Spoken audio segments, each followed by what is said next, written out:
Hi everyone, ಎಲ್ರಿಗೂ ನಮಸ್ಕಾರ. Welcome back to my new vlog. ಎಲ್ಲರೂ ಹೇಗಿದ್ದೀರಾ? ಎಲ್ಲರೂ ಚೆನ್ನಾಗಿದ್ದೀರಾ ಅಂದ್ಕೊಳ್ತೀನಿ.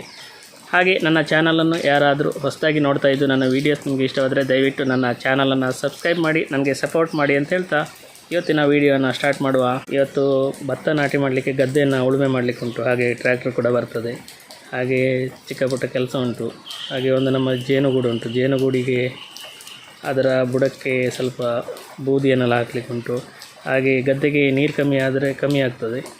ಏಕೆಂದರೆ ಪಂಪ್ಸೆಟ್ ನೀರಿಂದ ಫಸ್ಟ್ ಉಳುಮೆ ಮಾಡುವಾಗ ಪಂಪ್ಸೆಟ್ ನೀರಿಂದ ಗದ್ದೆಗೆ ನೀರು ತುಂಬಿಸ್ಲಿಕ್ಕೆ ಆಗೋದಿಲ್ಲ. ತುಂಬ ಮಳೆಯಾಗಿ ಬರ್ತಾಯಿದ್ರೆ ಪರವಾಗಿಲ್ಲ, ನೀರು ಇರ್ತದೆ. ಫಸ್ಟ್ ಉಳುಮೆ ಮಾಡುವಾಗ ಹುಲ್ಲಿರ್ತದಲ್ಲ ತುಂಬ. ಹಾಗಾಗಿ ಚಿಕ್ಕ ತೋಡುಂಟು. ಆ ತೋಡಕ್ಕೆ ಸ್ವಲ್ಪ ಸಣ್ಣ ಕಟ್ಟ ಹಾಕಿ ನಾವು ನೀರನ್ನು ಗದ್ದೆಗೆ ಬಿಡಬೇಕು. ನೋಡುವ, ಅದನ್ನೆಲ್ಲ ನಿಮ್ಮ ಜೊತೆ ಇವತ್ತು ನಾನು ಶೇರ್ ಮಾಡ್ಕೊಳ್ತೀನಿ. ಹೀಗೆ ನಾವು ಗದ್ದೆಯನ್ನು ಫಸ್ಟಿಗೆ ಉಳಬೇಕಿದ್ರೆ ಗದ್ದೆ ಉಳುವಾಗ ತುಂಬ ನೀರು ಬೇಕಾಗ್ತದೆ. ಹಾಗೆ ಫಸ್ಟ್ ಟೈಮ್ ಉಳುವಾಗ, ಯಾಕಂತೇಳಿದರೆ ಎಷ್ಟೇ ನೀರು ಇದ್ದರೂ ಮಳೆ ಬರ್ತಾಯಿದ್ರೂ ಕೂಡ ನೀರು ಗದ್ದೆಯಲ್ಲಿ ಇಂಗಿ ಹೋಗ್ತದೆ. ಇನ್ನು ಕಂಟಿನ್ಯೂಯಸ್ ಆಗಿ ಮಳೆ ಬರ್ತಾಯಿದ್ರೆ ಗದ್ದೆಯನ್ನು ಉಳ್ಬೋದು. ಗದ್ದೆ ಉಳಲಿಕ್ಕೆ ನಮಗೆ ಇಲ್ಲಿ ಒಂದು ಆಲ್ಟರ್ನೇಟಿವ್ ನೀರಿನ ವ್ಯವಸ್ಥೆ ಇದೆ. ಅಂತೇಳಿದರೆ ಮಳೆಗಾಲದಲ್ಲಿ ಹೊರತೆ ಅಂತೇಳಿದರೆ ಭೂಮಿಯಿಂದ ಮೇಲೆ ನೀರು ಜಿನಗ್ತದಲ್ಲ, ಆದ್ದರಿಂದ ಮೇಲ್ಗಡೆಯಿಂದ ಕಾಡಿಂದ ಇದು ತೋಡಲ್ಲಿ ನೀರು ಬರ್ತದೆ. ಮಳೆ ಇಲ್ಲ ಅಂತೇಳಿದರೆ ಒಂದು 10-15 ಡೇಸ್ವರೆಗೂ ಕೂಡ ಈ ತೋಡಲ್ಲಿ ನೀರು ಬರ್ತಾ ಇರ್ತದೆ. ಹಾಗೆ ನಾನು ಈ ತೋಡಿಗೆ ಸ್ವಲ್ಪ ಅಂದರೆ ಸಣ್ಣದಾಗಿ ಒಂದು ಅಡ್ಡಕ್ಕೆ ಕಟ್ಟ ಹಾಕಿ ಈಗ ಮೇಲೆ ನೀರನ್ನು ಗದ್ದೆಗೆ ನೀರು ಬರುವಂತೆ ಮಾಡಿದ್ದೇನೆ. ಅಂತೇಳಿದರೆ ಈ ಥರದೊಂದು ಮೆಟಲ್ ಶೀಟನ್ನು ಅದಕ್ಕೆ ಅಡ್ಡ ಇಟ್ಟು ಅದಕ್ಕೆ ಸ್ವಲ್ಪ ಕಲ್ಲು ಅಥವಾ ಇದು ಪ್ಲಾಸ್ಟಿಕ್ ಚೀಲವನ್ನು ಹಾಕಿದ್ದೇನೆ. ಅಂದರೆ ಅದರಿಂದ ಬೇಗ ನೀರು ಗದ್ದೆಗಳಿಗೆ ತುಂಬುತ್ತದೆ. ಏನು ನೀರಿಲ್ಲದೆ ಗದ್ದೆ ಉಳ್ಲಿಕ್ಕೆ ಆಗೋದಿಲ್ಲ, ಯಾಕೆಂದರೆ ತುಂಬ ಕಳೆ ಬೆಳೆದಿದೆ. ಈ ಕಳೆಯೆಲ್ಲ ಮಣ್ಣಿನ ಅಡಿಗಡೆ ಹೋಗಿ ಅದು ಕೊಳೆತು ಹೋಗ್ಬೇಕಂತೇಳಿದರೆ ನೀರು ತುಂಬ ಅವಶ್ಯಕ. ಇಲ್ಲ ಅಂತೇಳಿದರೆ ಗದ್ದೆ ನೀರಿಲ್ಲದೆ ಉಳುಮೆ ಮಾಡ್ತಾ ಹೋದರೆ ಈ ಹುಲ್ಲೆಲ್ಲ ಮೇಲೆ ಬರ್ತದೆ. ಹಾಗೆ ನೆಕ್ಸ್ಟ್ ಡೇನೇ ಇದು ಚಿಗುರಿಕೊಳ್ತದೆ, ಮತ್ತು ಪುನಃ ಅದು ಮೇಲೆ ಬರ್ತದೆ. ಆವಾಗ ನಮಗೆ ಭತ್ತ ನಾಟಿ ಮಾಡಲಿಕ್ಕೆ ಕಷ್ಟ ಆಗ್ತದೆ, ತುಂಬ ಕಳೆ ಬೆಳೀತದೆ. ಹಾಗಾಗಿ ನೀರು ಜೊತೆನೇ ನಾವು ಉಳುಮೆ ಮಾಡಬೇಕು. ಉಳುಮೆ ಮಾಡಿದಾಗ ಇದು ಫುಲ್ಲು ಮಣ್ಣಿನ ಅಡಿಗಡೆಗೆ ಹೋಗ್ತದೆ. ಹಾಗೆ ನಮಗೆ ಒಂದು 4-5 ದಿನ ಬಿಟ್ಟರೆ ಇದು ಫುಲ್ಲು ಕೊಳೆತು ಗೊಬ್ಬರ ಆಗ್ತದೆ. ಇದು ಗದ್ದೆಗಳಿಗೆ ಗೊಬ್ಬರ ಆಗಿ ನಮಗೆ ಭತ್ತ ಬೆಳೀಲಿಕ್ಕೂ ಬೆನಿಫಿಟ್ ಆಗ್ತದೆ.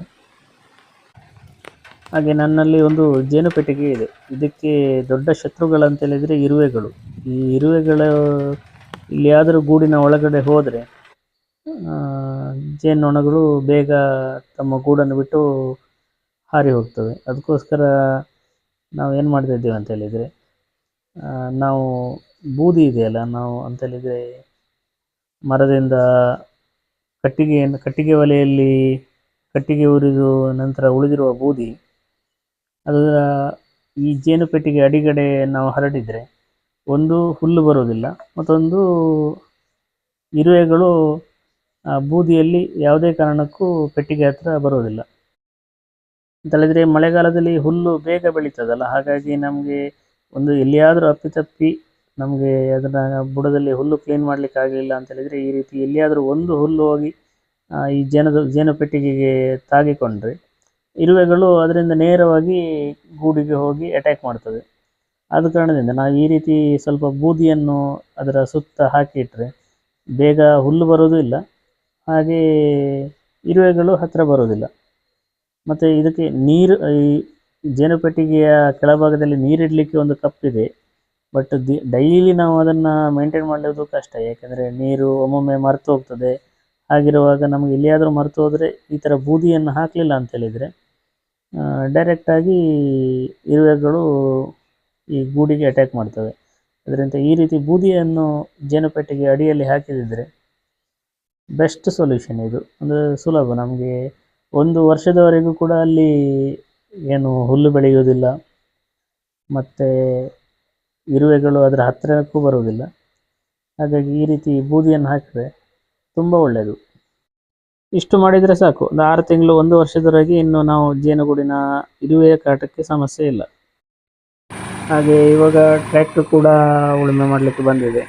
ನೋಡಿ, ಎಷ್ಟು ಹುಲ್ಲಿದ್ರೂ ಕೂಡ ಅದು ಈ ಥರ ನೀರು ನಾವು ತುಂಬಿಸಿಟ್ಕೊಂಡ್ರೆ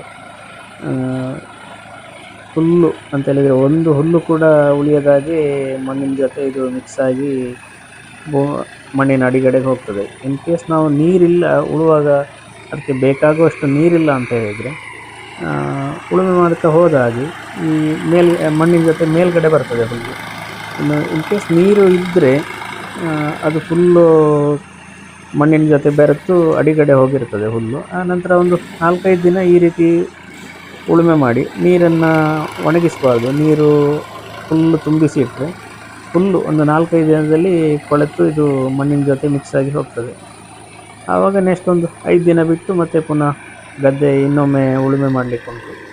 ಹಾಗೆ ಉಳುಮೆ ಮಾಡಿ ಡೈರೆಕ್ಟ್ ಭತ್ತದ ನಾಟಿ ಮಾಡುವಂಥದ್ದು. ನಾವು ಈ ಗದ್ದೆಗೆ ನಾನು ಭತ್ತದ ಕೃಷಿಗೆ ಬಳಸುವಂಥದ್ದು ಖಾಲಿ ಕೋಳಿ ಗೊಬ್ಬರ, ಮತ್ತು ಯಾವುದೇ ದನದ ಗೊಬ್ಬರ ಯಾವುದು ಕೂಡ ನಮ್ಮಲ್ಲಿ ಅವೈಲೇಬಲ್ ಇಲ್ಲ. ಆದ ಕಾರಣದಿಂದ ನಾವು ಖಾಲಿ ಕೋಳಿ ಗೊಬ್ಬರದಿಂದನೇ ನಾವು ಎಲ್ಲ ಬೆಳೆಸ್ತಿರುವಂಥದ್ದು. ತುಂಬ ಒಳ್ಳೆಯದು ಬರ್ತದೆ, ಏನೂ ಸಮಸ್ಯೆ ಇಲ್ಲ. ಹಾಗೆ ನಾನು ಯಾವುದೇ ರಾಸಾಯನಿಕಗಳನ್ನು ನಾನು ಈ ಬೆಳೆಗೆ ಬಳಸುವುದಿಲ್ಲ. ಈ ಗದ್ದೆಯಲ್ಲಿ ಬೇಕಾದಷ್ಟು ಎರೆಹುಳುಗಳು ಸಹ ಇವೆ. ನೋಡಿ, ಇವಾಗ ಫುಲ್ ಉಳುಮೆ ಮಾಡಿದ ನಂತರ ನೋಡಲಿಕ್ಕೆ ತುಂಬ ಖುಷಿ ಅನಿಸ್ತದೆ. ಹಾಗೆ ಈಗ ಫುಲ್ ಉಳುಮೆ ಆಗಿದೆ. ಇನ್ನೊಂದು 4-5 ದಿನ ಹೀಗೆ ಬಿಟ್ಟು ಇನ್ನು ನೆಕ್ಸ್ಟ್ ಭತ್ತದ ನಾಟಿ ಮಾಡುವಂಥದ್ದು.